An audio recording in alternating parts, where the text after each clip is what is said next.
Oh, dearie me, dearie me. Tottenham Hotspur finished this weekend in 16th place.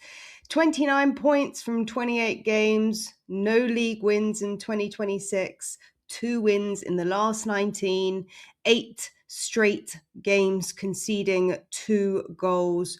Bottom of the 20 game form table. And this is not a narrative any longer. This is a trend that keeps happening at Tottenham Hotspur. And it is a dire situation. This is a structural collapse. This is not just a case now of individual games being lost. This is a serious systemic problem within the club. And of course, yesterday I did a video all about the injury crisis. And look, it was a very technical piece of content, and I know it didn't resonate with everyone. It was quite niche. However, I think there is some substance to it for sure, because look, Jed Spence is the next guy off the block who got re-injured with supposedly what we think we're hearing is a groin strain. So the situation just goes from bad to worse at Tottenham Hotspur, and the only saving grace that we have is West Ham, Leeds, Forest, and who was the other one that lost this weekend? Palace. Yeah, Palace, Leeds, Forest and West Ham all losing their games this weekend has been the only saving grace. And by Thursday, we should really have a better idea where things are going to lie, because that's the game we play. Palace, of course, they had a player sent off today, one of their better players. So all teams are going to have played again by our game on Thursday. But as to the game itself, well, there isn't really too much to talk about. We only had one shot on target. And look, I know the narrative around the arena, around social media and everything has been that this is Igor Tudor's fault. But to be honest with you, you could put any guy at the helm of Tottenham Hotspur right now and you're setting them up for failure. That is the honest truth, because there is no individual person who can come in and change the status quo within this club. As I said, this is a mentality issue. This is a systemic issue. This is not just a case of individual players dropping off in games. It is a structural collapse within the squad itself. And look, guys, it's disheartening to watch. It's disheartening to see. I will go into the game in a little bit more detail tomorrow, and perhaps we can jump on live and talk about it. And just to say, if you're new around here, please do like, subscribe, share, comment on this video, because it certainly does help this channel, despite the fact that Tottenham Hotspur are in dire straits right now, and the table does not lie.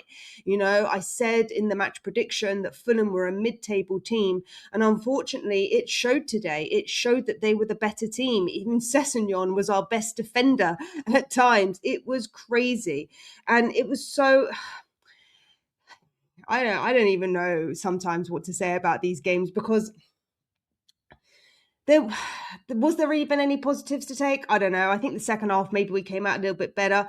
That first goal was so unfortunate. And of course, we've had conversations about VAR and refereeing in games. There is no consistency with VAR whatsoever. And even after the game itself, Igor Tudor came out in his little interview after the game saying that the referees were playing the home advantage. I mean, I don't know whether he's going to get a slap on the wrist for that one, but he's not wrong. He's not wrong for calling it out, because it's disgraceful refereeing at the end of the day. And you know, you could say that maybe that goal should have stood, but then by contrast, you could say that the game last week should have stood. So whichever way you spin it, the cards are not falling in our favor at the moment, and bad form attracts negative outcomes. At the end of the day, the more negativity you have, the more negativity you attract on the pitch, whether that's bad challenges, bad tackles. It all leads to more frustration, and you could see that. Look, Pedro Porro and Van der Ven both got a yellow card, and I think Richie also managed to get himself a yellow card as well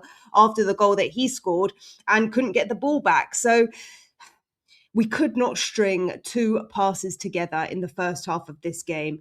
You could see that we were really light up top. We ended up going with a 4-4-2 in the end from what it looked like. Xavi Simons, it didn't really suit him being on that left-hand side. Conor Gallagher is also not a winger on the right-hand side, and we can blame Igor Tudor for that setup. But at the end of the day, he's playing with the players that he's got, and he's trying something different. We called for I called, not necessarily, but it was a conversation that we had a few weeks ago ago when Thomas Frank was still in charge on this channel, I was talking about whether it would be better to play a 4-4-2 formation. And one of the challenges I saw with that, as I mentioned in a few videos ago, was the fact that Xavi Simons playing deeper on that left-hand flank doesn't really play to his strengths.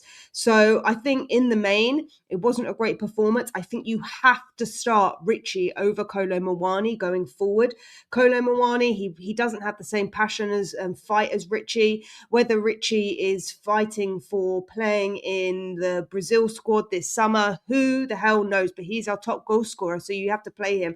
And at the time of making this video, I don't even want to look up at the TV right now because our rivals across the across North London have just scored. So let's just not look at that at all right now. But it just goes from bad to worse, doesn't it? It just goes from bad to worse. I mean, yeah, Gallagher, look, it's not his fault that, again, he's playing in a different position that clearly doesn't suit him. I actually thought if anything was to come out of that game, I thought Gray had a slightly better game. Of course, he did the cross in the box, which got us the goal back. Look, if that first goal doesn't get allowed, then the whole game is a different situation. But it just seems that everything is going against us right now. I think that on the second half, we did pull up a bit of a fight. We did look a little bit more expansive. We played the ball faster. Xavi does not play the ball fast enough. He's not physical enough for this league. And the same as Kolo Muani, they really need to step up. And unfortunately, because we have lack of competition in the squad, you have to play them. You have no choice in the matter. So yes, you can blame Igor Tudor, but equally by the opposite side of the coin, the duality of this is, of course, you have no one else to play. I did think that when Tel came on, he showed a bit more fight. He showed a bit more of the ball. And I also think that when Sousa came on, you could see that he was a natural left winger. And that also seemed to give us a little bit of a lift. He seems like he's a very quick player, and I would love to see more of him. Whether he's going to be the game changer that we need, I don't necessarily think so. But given the state of play, you might as well throw him in the mix because we've got nothing else. And Dragusin, again, he is not good enough. We've said it time and time again. Of course, Dragusin was probably not match fit for this one. And maybe, not Dragusin, Danso was probably not match fit for this one. And if Danso was match fit, I think he probably would have started. And for all of us, look, we've got one more game without Romero, which is the next game against Palace. He's going to be back against Liverpool. But let's be honest, I can't see us taking anything from Liverpool the way that they're playing at the moment. So it's a catch-22 situation. It's a lose-lose situation. And unfortunately, when you are at the bottom of the table, you are looking at teams around you to drop points. You're not looking up anymore. That's the state of play. That is exactly where we're at. You know, if you're fighting for top 8, if you're fighting for top 4, yes, you're looking at the teams around you. And unfortunately, the teams around us right now are all in their own relegation battle. So that is the conversation that we are now having. And I'm sorry, look, I know that we started off this channel being positive and all of that jazz, but unfortunately we have to be honest, we have to be realistic about where we're at. And you know, I don't think it's necessarily helpful or a time to start talking about what happens if we get relegated. However, it definitely needs to be in and amongst the conversation, because the 4 points that we started this weekend on has not extended. We are still 4 points from the drop. We also have to play Nottingham Forest, so that is going to be a tough game because that's going to be a big 6-pointer. And we keep saying it, you know, we keep going around the houses, we keep saying the same thing, and it's just a dire situation. I'm just having a look now at the stats from the game.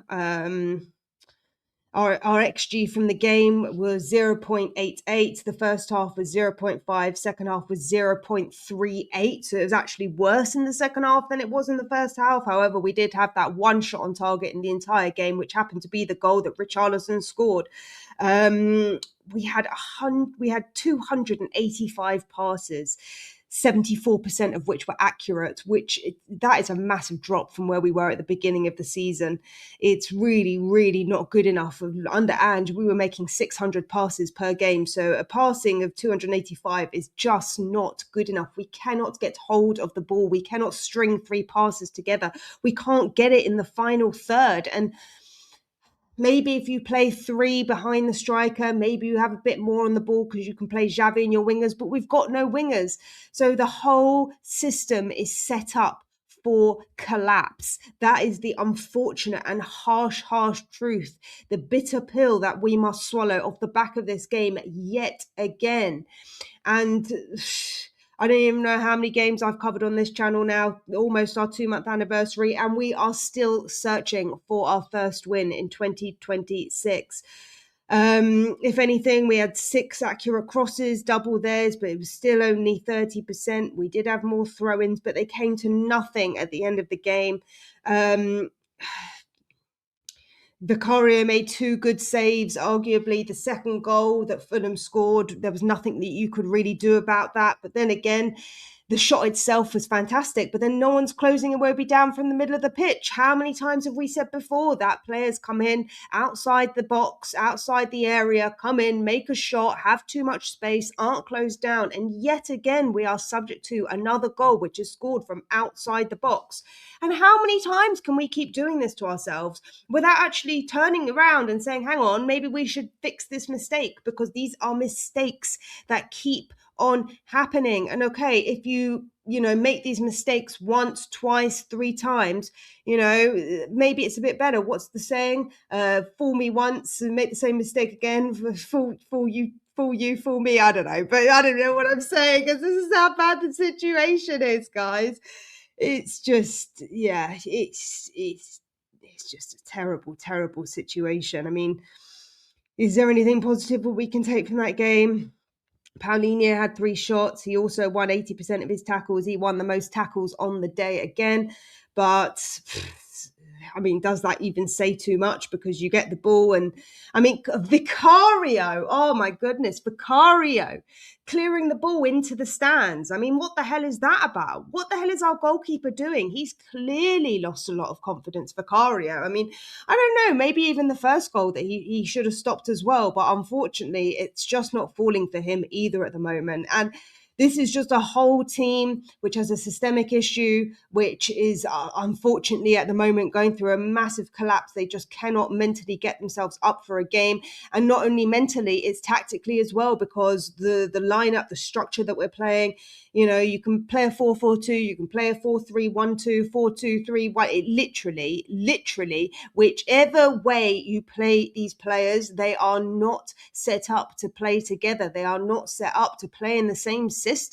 And look, we all know who the fault of that is. We all know that's the fault of the board. We all know that's the fault of the recruitment. We all know that's the fault of transfers and everything else that goes along with it. And maybe you could even make an argument for all the people calling for Lange out and Vinayach out. Maybe they were right. Maybe they were right that we should have kept Frank, because you know what? As much as I didn't like the way he spoke, the situation would have been exactly the same. It would have been exactly the same. And is Igor Tudor even going to see out this season? Who the bloody hell knows the answer to that question? Because if we get into that relegation zone, we're going to finish the season with, I don't know, getting Scott Munn back or something stupid like that. Because the situation, guys, is just so dire. And I feel like I'm just repeating myself, because I feel like I'm like, Mickey van der Ven. Mickey van der Ven, what's he doing? He's completely lost his head. He made quite a lot of accurate passes in this game, made 3 out of 3 accurate long balls. His only one and only successful dribble. He won 3 out of his 7 ground duels, 1 out of 2 of his aerial duels. But in the main, I don't think he was that involved in the game. He still had 53 touches. The least involved player in the game, I think. No, Gray made less touches. Porro was actually our most involved player, I think. 97 touches, was really clearly very active on that right hand side. I'm gonna need to turn the light on. But yeah, I do think having Porro on that right-hand side does make a little bit of difference when you get the formation right. I did think that he was a bit more lively. He was probably one of our better players on the pitch. Does that say much? Not really, but I think that Porro is a player who adds pace to the game. I feel like we did play a little bit faster in the second half, but clearly not fast enough. And even when we do play fast, the accuracy isn't there. There are mistakes and holes everywhere, all over the pitch, as we've said time and time again. I did think that Solanke was fighting for the ball. I did think that Solanke was getting himself involved. Oh, there's some flashing going on. Yeah, I think Solanke was a little bit more involved, definitely more involved than Kolo Muani, which was reflected in the fact that Muani got taken off at 58 minutes. And I think it was a good shout to bring Richarlison on. And I would really like to see Richarlison start the next game. He's looking to get into double figures in terms of goals this season. I think Richie is our most on-form striker that we have at the moment. So he needs to be played, and he's just hungry for it. He's definitely hungry for it. I think to be honest with you, I think Richarlison was our best player on the day, and he barely played just over 30 minutes. So that says a lot about where we're at the moment. I think Tell, actually, as I mentioned before, I think he was okay when he came on. He also had 6 out of 8 accurate passes and made 2 out of 3 accurate dribbles. But he just looked hungry for the fight. He looked a little bit more up for it. He was playing it down the left-hand side. The connection between him and Sousa, I think if they got to play together a little bit more, maybe you could see a bit more connection with those two on our left-hand side. 2 youngsters, 19 and 20, maybe now's the time to throw them in the deep end because you've lost it anyway, you know? But other than that, it was good to see Danso get a couple of minutes at the end. Whether that really changed anything, probably not. We're clutching at straws. And unfortunately, guys, it is a tough situation being a Spurs fan right now. 3-2-1 results today, all of which the teams in the relegation fight lost. So that is the only thing realistically that we can be happy about this weekend. Burnley also lost, not that that's too much threat to us. And Leeds as well lost 1-0 against Man City. Of course, Forest have to go and play City this week. So hopefully they can do a job for us. And that's what this is now. We're just hoping that the teams in and around us can do the same job. Can Fulham beat West Ham? That's going to be a big question on everyone's lips who's following this relegation fight.